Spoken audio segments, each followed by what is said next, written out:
నమస్తే. మనతో పాటు మాట్లాడడానికి వరంగల్ జిల్లా డిసిసి అధ్యక్షుడు వెంకటరామరెడ్డి గారు అయితే మనతో పాటు ఉన్నారు. నమస్తే. సో ముందుగా కంగ్రాచులేషన్స్. సో మరి ఎట్లా ఉండబోతుంది మరి వరంగల్ జిల్లాకు సంబంధించి ఇప్పుడు స్థానిక సంస్థల ఎన్నికలు రాష్ట్రం అంతటా వస్తూ ఉంది. సో మరి వరంగల్ జిల్లా విషయానికి వస్తే ఎట్లా ఉండబోతుంది? మరి 100% ఉమ్మడి జిల్లాలో 90% స్ట్రైక్ రేట్ ఉంటుంది. దానికి ఇంకా సవాలే లేదు. వచ్చే పార్లమెంట్ ఎలక్షన్స్ కూడా రాహుల్ గాంధీ ప్రైమ్ మినిస్టర్ చేయడానికి తప్పకుండా అందరం కూడా కష్టపడుతుంది. అంటే అభివృద్ధి విషయంలో ఎట్లా నడుస్తుంది? మరి గత ప్రభుత్వం సంబంధించిన ఎమ్మెల్యేలు అక్కడ పాలించడం జరిగింది. సో మరి ఎట్లా ఉంది? అభివృద్ధి ఏమైనా జరిగిందా వరంగల్ జిల్లాకి? 100% జరిగింది. దాదాపుగా ఇప్పుడు 5,000 కోట్లు వరంగల్కి వచ్చినాయి. అండర్ గ్రౌండ్ డ్రైనేజ్ వచ్చింది, ఎయిర్పోర్ట్ వస్తుంది, ఇంటర్నేషనల్ స్టేడియంలు వస్తున్నాయి, క్రికెట్ స్పోర్ట్స్ స్కూల్స్ వస్తున్నాయి.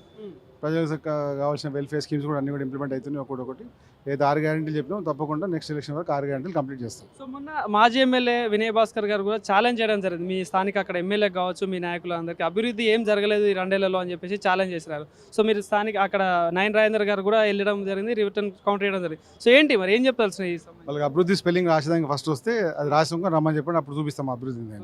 ఇప్పుడు వాళ్ళు మస్తుగా మాట్లాడుతుంటారు, అటువంటి ఏం లేదు. 100% ప్రజలకు తెలుసు. ఈ స్థానిక సంస్థ రిజల్ట్ కూడా మీకు అవపడుతుంది. సో మరి రాబోయే రోజులలో మీ డైరెక్షన్లో ఎట్లా ఉండబోతుంది? వరంగల్ జిల్లాలో కాంగ్రెస్ పార్టీ సంబంధించి ఎట్లా ఉండబోతుంది? ఇప్పుడు ఎలక్ట్ అయిన అందరు డీసీసీలు కూడా చాలా సీనియర్లు కాంగ్రెస్ పార్టీలో అనుభవం ఉన్న వాళ్ళు అందరినీ కలుపుకొని పార్టీని ముందుకు తీసుకుపోయే విధంగా, అదేవిధంగా ప్రభుత్వాన్ని కూడా సపోర్ట్ చేసుకుంటూ ప్రభుత్వం వెల్ఫేర్ స్కీమ్స్ ఏదైతున్నాయో ప్రజలకు చేరే విధంగా కూడా మేము పోరాడతాం.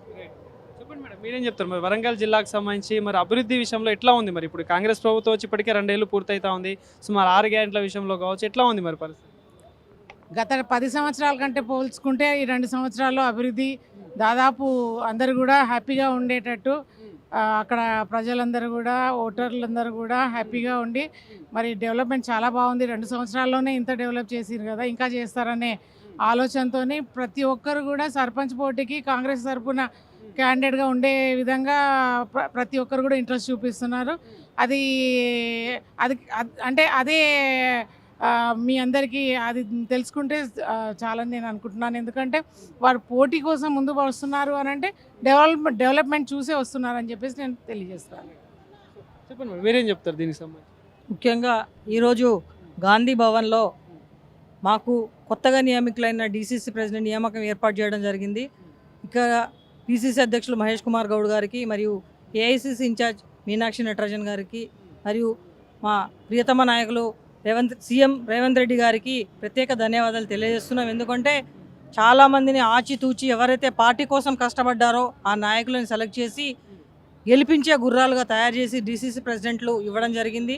ముఖ్యంగా ఉమ్మడి వరంగల్లో, ఎందుకంటే గతంలో పోల్చుకుంటే ఇప్పుడు అభివృద్ధిని చాలా ఉన్నది. బురద జల్లే వాళ్ళు, ఎందుకంటే ప్రతిపక్ష పార్టీలు 10 సంవత్సరాలు చైర్లో కూర్చొని పరిపాలించారు. కాబట్టి వాళ్ళు అపోజిషన్ లీడర్గా రోడ్డు మీద కూర్చొని ఫైట్ చేయాలి.